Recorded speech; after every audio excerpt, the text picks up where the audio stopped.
আসসালামু আলাইকুম। সবাইকে স্বাগত। সাত সকালে একটু হাঁটতে বের হওয়া। আজকে আবহাওয়াটা আমার কাছে যথেষ্ট ভালো মনে হচ্ছে।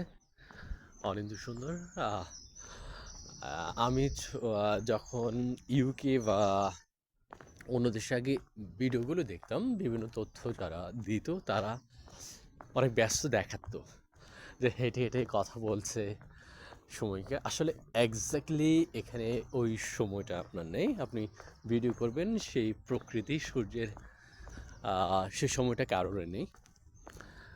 সময়টা পায় হলো সে যখন অফিসে যায়, যারা জব করে অফিসে যেতে যে সময়টা ম্যাক্সিমাম তো হেঁটে যায়, ওয়াকিং ডিস্টেন্সে থাকে 1/2 কিলো,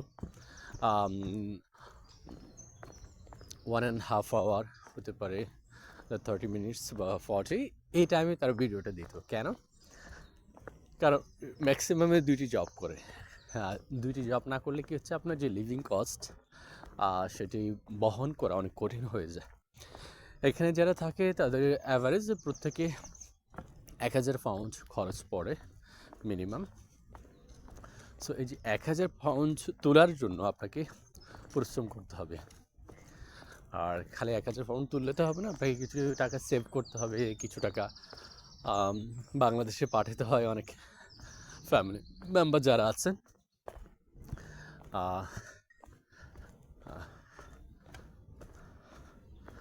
আরেকটা জিনিস হয় যে সেটির বাইরেও যে আরও কিছু কস্টিং থাকে, সে বিষয়গুলি চিন্তা করে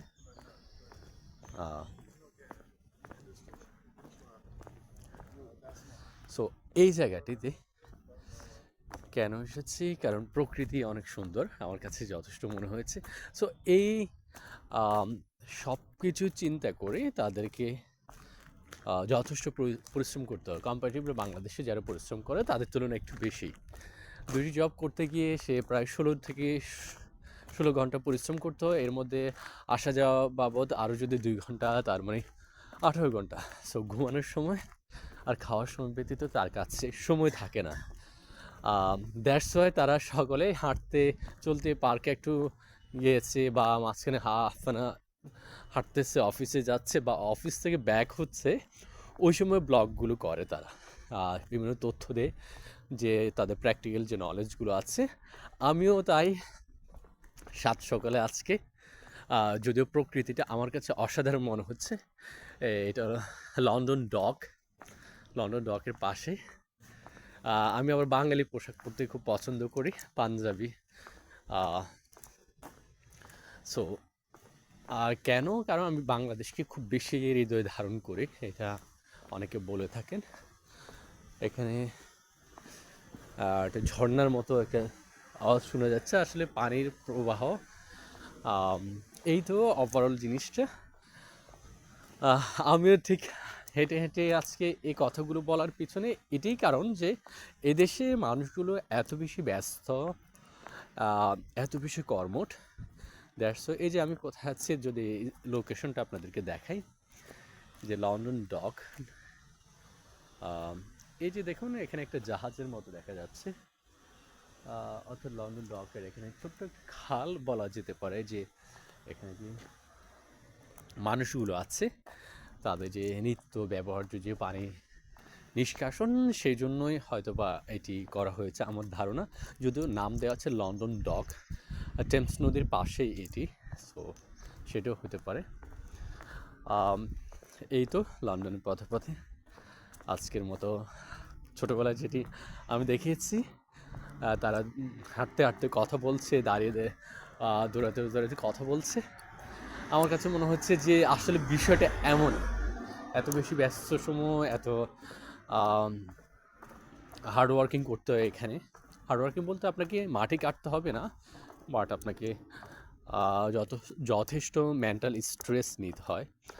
আপনাকে মোটামুটি 15-16 ঘন্টা প্রত্যেককে কাজ করতে হয় এখানে, যেহেতু আপনার বিশ্বের অন্যতম ব্যয়বহুল শহর লন্ডন।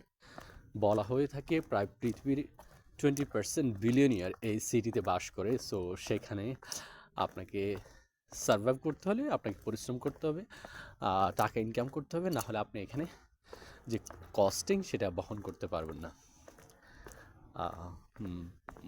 বাট এখানে সুবিধাটা কি আছে, আপনি পুরো পৃথিবীটা পাবেন।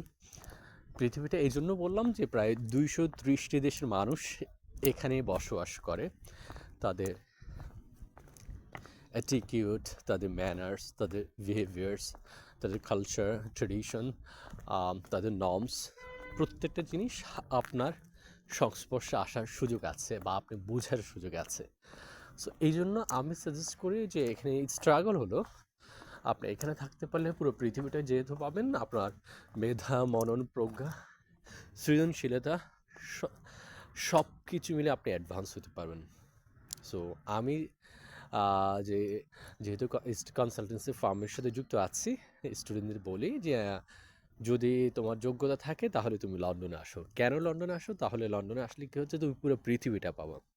কষ্ট হবে প্রথম দিকে 5-6 মাস, 1 বছর প্রত্যেকে কষ্ট করে, বাট কষ্টটা ধৈর্য ধরে যদি তুমি সময়টা ব্যয় করতে পারো, সময়টা প্রপারলি ইউটিলাইজ করতে পারো, তাহলে এই কষ্ট একদিন তোমাকে সফলতার দ্বার প্রান্তে পৌঁছে দেবে।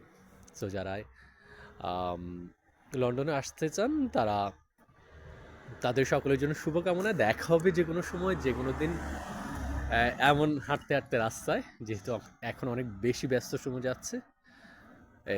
সেই পর্যন্ত আপনারা সকলে ভালো থাকুন, সুস্থ থাকুন। আল্লাহ হাফিজ। আসসালামু আলাইকুম।